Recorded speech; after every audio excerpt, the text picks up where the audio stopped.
Israel की guarantee तो अगर दे सकता है तो अमेरिका दे सकता है। और टेस्ट जो है नेगोशिएशन का और वो यही है कि हाँ। देखिए अगर ये कहीं फंसेगा ना तो टेस्ट ये है कि क्या डोनाल्ड ट्रंप नेतन्याहू को, और मैं जान के मुल्क का नहीं लोगों का नाम दे रहा हूं, क्या डोनाल्ड ट्रंप नेतन्याहू को पुश बैक करेंगे, कर सकते हैं या नहीं। एक कन्वेंशनल विजडम साल साल से ये था और सही था पहले कि अगर इज़राइल को कोई रोक सकता है तो अमेरिका रोक सकता है। बिल्कुल। मेरे ख्याल में पिछले 2 साल जब से गजा हुआ है that has not been true. Israel जो है वो यूएस को पुश करता है अब, not the other way around. और आपने कई बार देखा है बाइडेन में भी और फिर ट्रंप में भी, गजा सो कॉल्ड पीस डील में भी, कि जब इज़राइल यूएस की नहीं सुनना चाहता तो नहीं सुनता। और उसकी वजह ये है इस वक्त कि नेतन्याहू के जहन में मेरे ख्याल में ये कंफर्म हो चुका है कि this is his last best chance, जो उनका ग्रेटर इज़राइल वगैरह का एजेंडा है। देखिए ना, एक तरह से तो अगर आपने अपर हैंड है, उनको इस जंग में उनको भी एक अपर हैंड मिला है। उन्होंने मिडिल ईस्ट को लड़ा दिया आपस में, जो 60 साल से सबसे बड़ी ख्वाहिश थी इज़राइल की। इज़राइल का मौक़िफ़ ये था ना कि जनाब मेरे इर्द गिर्द सारे मेरे दुश्मन हैं और ये सारे मिलके मुझ पे पड़ जाएंगे।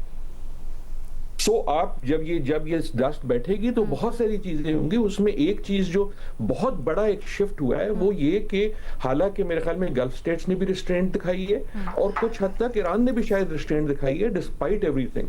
लेकिन आदिल सॉरी मैं एक सेकंड में let me finish। एक चीज आपसे मैं थोड़ी सी सॉरी इसमें थोड़ी सी मैं ऐड करूंगी कि अगर अमेरिका असल में रोकना चाहे तो फंडिंग और फिर जो वेस्टर्न कंट्री सैंक्शंस लगा सकती है इजराइल पे, वो फंडिंग बंद नहीं करना चाहते, वो रोकना भी नहीं चाहते। पुष्पनाही मेरे ख्याल में अपनी इजराइल की रोकना भी नहीं चाहते। ये भी तो एक मसला है। दैट माइट बी ट्रू कि वो रोकना भी नहीं चाहते। लेकिन मेरा ये भी ख्याल है कि सिर्फ इतना नहीं है कि वो फंडिंग रोकेंगे और इजराइल का जी सर मैं रुक जाऊंगा। इन अ वे इजराइल की नजर में उनके लिए भी एग्जिस्टेंशियल जंग है। सो दैट इज जो मेरे ख्याल में तमाम लोग कह रहे हैं, जो स्टेक्स हैं वो भी हाई हैं और जो ऑब्स्टिकल्स हैं वो भी हाई हैं। अच्छी चीज सिर्फ ये है कि पहली बार दोनों फ्रीकैन जो हैं मेरे ख्याल में बजाते खुद ये चाहते हैं कि इसका कोई रेजोल्यूशन हो। एक और भी अच्छी बात है, एक फर्क है इसमें और जो गजा की पीस डील थी। इस वक्त जो ग्लोबल ओपिनियन है, क्योंकि तेल की प्राइस की वजह से, आप चाहे इसे यूरोप से देखें, चाहे आप इसे ऑस्ट्रेलिया से देखें, चाहे मैं अभी पिछले हफ्ते जापान था, चाहे वहां से देखें, हर जगह जो है इस वक्त एक ग्लोबल विल है। सो अगर इसका कोई जामिन हो सकता है मोर देन द यूएस, वो एक ग्लोबल विल भी है कि एक तरह से दुनिया भी आ गई है कि यार ये तुमने जो चला दिया था शुरू में हमसे पूछे बगैर, किसी से पूछे बगैर इतनी बड़ी जंग, इसकी जो कॉस्ट है अनलाइक गजा की कॉस्ट, जो ईरान ने जब जंग को ग्लोबल बनाया तो उसने एक तरह से फ्रीकैन भी बढ़ा दिए ना। तो अब जो पीस के फ्रीकैन हैं वो भी बहुत ज्यादा हैं। There are many people rooting Pakistan को, इसीलिए मुबारकबादें आ रही हैं because it is very important for many countries कि इसका कोई हल हो। अच्छा सर, एक चीज बता दीजिएगा, जैसे आपने कहा कि इसराइल के लिए सब बड़ा मुश्किल है रोकना, क्या आप समझते हैं कि इस मामले में कुछ ना कुछ हो सकता है या फिर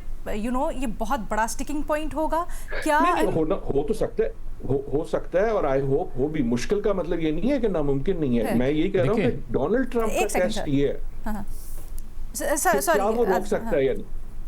अच्छा, कितना स्वय आपको लगता है इस वक्त है अमेरिका का इसराइल के ऊपर रोकने के लिए? बिकॉज हमने देखा है माजी में इसराइल रोक भी चला जाता है। जैसे पहले जब ये अक्टूबर में हमला हुआ तो ट्रंप ने इस बात का इजहार भी किया कि इसराइल ने ट्रंप से पूछे बगैर अटैक कर दिया। स्वय कितना है इस वक्त यूएस का? इजराइल बिल्कुल रोक चला जाता है, बिल्कुल। और ना सिर्फ रोक जाता है, वो जानबूझ के जाता है, वो स्कटल भी करता है अमेरिका को। आपने कई बार ये देखा कि उसने अमेरिका को कहा हाँ जी मैं करता हूँ और फिर नहीं किया।